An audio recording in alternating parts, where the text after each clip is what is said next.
Before the vastness of St. Peter's Square, leadership center for 1.3 billion Catholics, a compelling question arises. Could the next pope be a black man? A cardinal from Sub-Saharan Africa? This isn't idle conjecture. It reflects a profound reality: the explosive growth of the Church in the global South, particularly Africa. This film delves into history, separating fact from fiction. We will examine the powerful demographic shifts, introduce potential leaders, and navigate the complexities of a papal election. Join us to understand this significant, unfolding possibility within the global Catholic Church.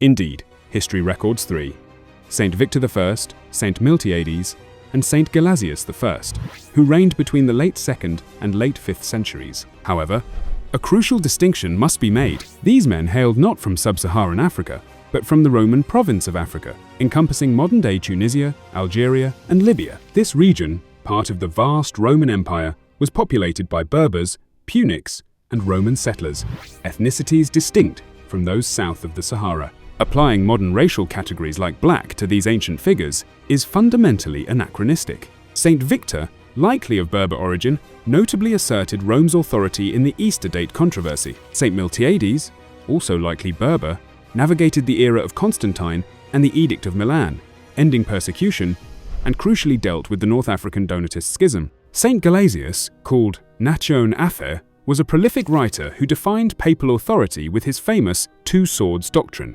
This early North African church was a powerhouse, also giving us figures like Augustine of Hippo, himself a Berber. But Vandal invasions, and decisively, the Islamic conquests of the 7th century, diminished North African Christianity. The church's center shifted firmly to Europe, beginning over 1,500 years without a pontiff from the African continent.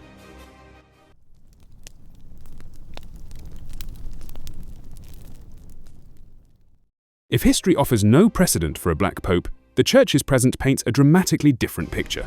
The center of Catholic gravity is undeniably shifting south. Consider the staggering growth in Africa. From barely 2 million Catholics in 1900, the continent now counts over 280 million faithful. That's nearly 1 in every 5 Catholics worldwide. This meteoric rise includes a remarkable 60% increase during Pope Francis's pontificate alone, adding 9 million souls between 2022 and 2023. This vitality stands in stark contrast to the demographic stagnation, even decline, seen in Catholicism's historic European heartlands. Beyond sheer numbers, Africa pulses with vocational energy. It is one of the only continents where the number of priests and seminarians is actively increasing, now supplying clergy to formerly missionary nations in the West. Nigeria, for instance, boasts the world's largest Catholic seminary. This youthful dynamism is gradually reflected in the Church's leadership. Pope Francis has notably increased the number of African cardinals eligible to vote in a conclave, now numbering around 18, roughly 13% of the electors. So, who are the figures emerging from this vibrant continent? Often mentioned as potential papal candidates, the Papabili. Cardinal Peter Turkson of Ghana is a prominent name, possessing deep Vatican experience, having led the dicastery for promoting integral human development. Aligned with Pope Francis on social justice, he is nonetheless seen as theologically conservative. Another is Cardinal Robert Sarah of Guinea, former prefect for divine worship, highly respected, particularly by traditional Catholics, and author of The Power of Silence. He champions doctrinal clarity and liturgical tradition, sometimes seen as contrasting with Francis's pastoral style. Then there is Cardinal Fridolin Ambongo Basungu, the Archbishop of Kinshasa in the Democratic Republic of Congo. A Capuchin friar and member of Pope Francis's influential Council of Cardinal Advisors, the C9, he represents the Church on the peripheries, known for his courageous advocacy against injustice. Relatively younger, he embodies the continent's dynamic growth. These men, however, represent diverse theological perspectives and pastoral priorities. The African cardinals are far from a monolithic group.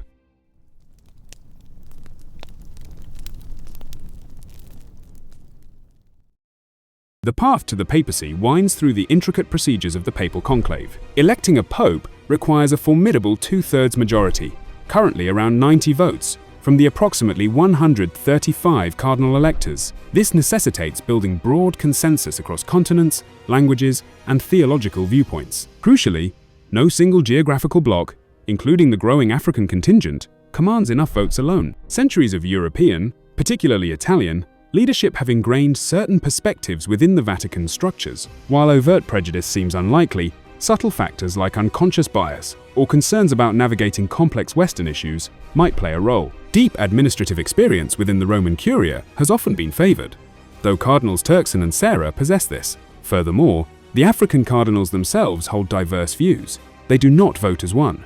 Theological nuances, like stances on same-sex blessings, and Anglophone versus Francophone dynamics exist. Some electors might harbor concerns, justified or not, about a pope potentially prioritizing one region over the Church's universal mission. Ultimately, the cardinals seek a universal pastor, evaluating holiness, diplomatic skill, and administrative capability for global leadership. The legacy of Pope Francis also looms large.